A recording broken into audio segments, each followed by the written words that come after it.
बिस्मिल्लाहिर्रहमानिर्रहीम अस्सलाम वालेकुम। अल्लाह ताला से दुआ है कि अल्लाह ताला आपके रिज़्क़ में कुशादगी करे। आज हम बनाने जा रहे हैं क्रीमी पास्ता विदाउट क्रीम। आप सोच रहे होंगे क्रीमी पास्ता और विदाउट क्रीम ये कैसे हो सकता है, तो let's have a look on the recipe. एक सीक्रेट इंग्रेडिएंट्स है, वीडियो एंड तक देखिएगा, बताऊंगी लास्ट पे कौन सा सीक्रेट इंग्रेडिएंट आपने ऐड करना है। 3 टेबलस्पून आपने ऑयल डाल दिया, 1 टीस्पून मैंने गार्लिक को सौते करना है अंटिल गोल्डन ब्राउन, फिर उसमें थोड़ा सा पानी ऐड करना है। साथ साथ रेसिपी को देखते रहें और साथ साथ मैं आपसे बात भी शेयर करती रहती हूँ। लोग कहते हैं कैसे मैनेज करती हूँ, क्या करती हो। तो मैं एक इंग्लिश राइटर था, उसका सुन रही थी कि वो कहते हैं कि अगर आपको उन्हें कामयाबी हासिल करनी है तो अगर आप उड़ नहीं सकते तो आप दौड़ें, दौड़ भी नहीं ना सकते तो आप चलो, और अगर आप चल भी नहीं सकते तो आप रिंगो, पर आगे बढ़ते रहो और अपनी सोच और सिमत को दुरुस्त रखो, इंशाल्लाह कामयाबी आपकी होगी। तो आपने भी यही करना है कि आपने कामयाब होना है ना, तो आपने बस अपने गोल को पे स्टिक रहना है और बस आगे बढ़ते रहना है इंशाल्लाह, और हिम्मत नहीं हारनी, सबसे बड़ी बात।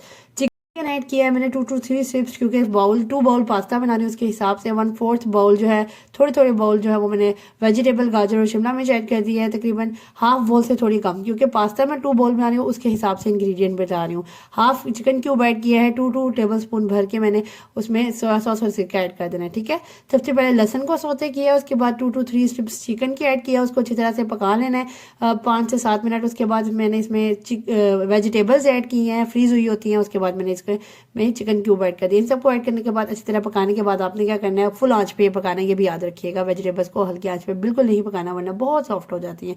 1 टीस्पून मैंने इसमें नमक ऐड कर दिया है और तकरीबन हाफ टीस्पून मैंने इसमें काली मिर्च का ऐड कर दिया है। हाफ से थोड़ा सा ज़्यादा कर लीजिएगा, लेकिन ज़्यादा ना कीजिएगा, क्योंकि व्हाइट सॉस पास्ता जो है ना वो इतना स्पाइसी नहीं होता, नॉर्मल होता है। इसके बाद मैंने बिल्कुल थोड़ा सा पानी ऐड किया है, ज़्यादा पानी इस पॉइंट पे ऐड करेंगे तो आपके मैदे के साथ गुठलियाँ बन जाएंगी। ठीक है, मैदा मैंने तकरीबन 2 टेबलस्पून ऐड कर दिया। मैं सोच रही थी कि मैंने आपसे कहा कि कामयाबी हासिल करने के लिए भागना है, तो ये आप भागने ला रख दिए, कुछ करने के लिए भागना है, ऐसे नहीं भागना, कुछ ना कुछ मेहनत करनी है आपने। इसकी मिक्सिंग कर लेनी है। मिक्सिंग आपने इस टाइम पे, मैं अगर आप पानी ऐड करेंगे ना तो ये सारी गुठलियाँ बन जाएगी, इसलिए आपसे कह रही हूँ कि आपने ना गुठलियाँ बनाने के लिए पानी बिल्कुल भी नहीं ऐड करना। ठीक है, उसके बाद मैंने क्या किया, अब इस पॉइंट में मेरे पास 1 गिलास तकरीबन 1 कप दूध था, मैंने 1/4 कप जो है ना वो इस पॉइंट पे ऐड कर दिया, थोड़ी सी उसकी थिकनेस को कम करने के लिए। ज़्यादा नहीं ऐड करना, अभी इतना ही ऐड करना है, एकदम आपने सारा नहीं डाल देना। ठीक है, उसके बाद मैंने क्या किया, इसमें ये तकरीबन व्हाइट सॉस पास्ता आपका बन रहा है। ठीक है, white sauce pasta without cream, ये बहुत मज़े का बनता है। ये 2 बाउल मैंने पास्ते का ऐड कर दिया है। ठीक है, इसको कैसे बनाना है, ये सारी जो रेसिपी है मैं आपको पीछे कैप्शन में आपको मिल गई है कि पास्ते को मैंने पहले बॉईल करके रख लिया हुआ था। ठीक है, इसके बाद आपने इसकी मिक्सिंग कर लेनी है।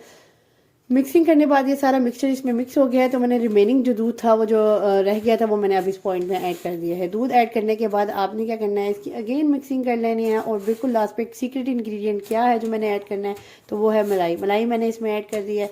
वो मलाई ऐड कर, तकरीबन हर घर में दूध होता है, आपने क्या करना है, तकरीबन हाफ वाली आपकी अच्छी वाली थिक वाली मलाई होनी चाहिए। आपने हाफ बोल जो है ना बिल्कुल लास्ट पॉइंट में जब सर्व करना है आपने ऐड कर देनी है मलाई। ये इतने मज़ेदार क्रीमी पास्ता बनता है और लगेगा नहीं कि आप क्रीमी पास्ता विदाउट क्रीम खा रहे हैं।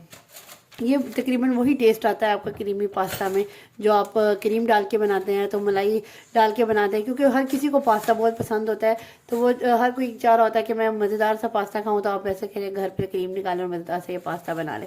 मैंने लास्ट पे बिल्कुल क्या किया, ओरिगानो ऐड कर दिया, इससे फ्लेवर और अच्छा हो जाता है। लास्ट पे कुटी हुई लाल मिर्च और आपने ओरिगानो ऐड कर देना है। ठीक है, ये लास्ट पे डालने के बाद आपने इसकी प्रॉपर मिक्सिंग कर लेनी है, जैसे आपको नज़र आ रहा है। इतना मज़े का क्रीमी पास्ता लग रहा है। आपने ये बात याद रखनी है, ये जो आपने काम करना है ये बिल्कुल लास्ट पॉइंट पे करना है, जब आपने सर्व करना है। बाकी सारा कुछ तो आप कर सकते हैं, लेकिन जो आपने मलाई या क्रीम ऐड करनी है ना, ये आपने ड्यूरिंग सर्विंग ही करनी है, वरना ये जो ना फ़ौरन से ड्राई होना शुरू हो जाती है। ठीक है, अगर आप करना चाह रहे हैं, अगर गेस्ट के लिए बनाना चाह रहे हैं, तो आप बाकी सारी मिक्सिंग कर लें, लेकिन ये लास्ट वाला जो पॉइंट है ना, क्रीम मत ऐड करें।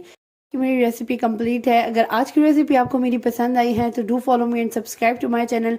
नेक्स्ट अगर मज़ेदार पास्ता खाना चाह रहे हैं तो इस वीडियो को ज़रूर सेव कीजिएगा और अपने फ्रेंड्स और फैमिली के साथ भी शेयर कीजिएगा। नेक्स्ट इंशाल्लाह इससे भी मज़ेदार वीडियो होगी। मेरी वीडियो को लाइक शेयर सब्सक्राइब कीजिएगा। नेक्स्ट वीडियो तक के लिए अल्लाह हाफिज़।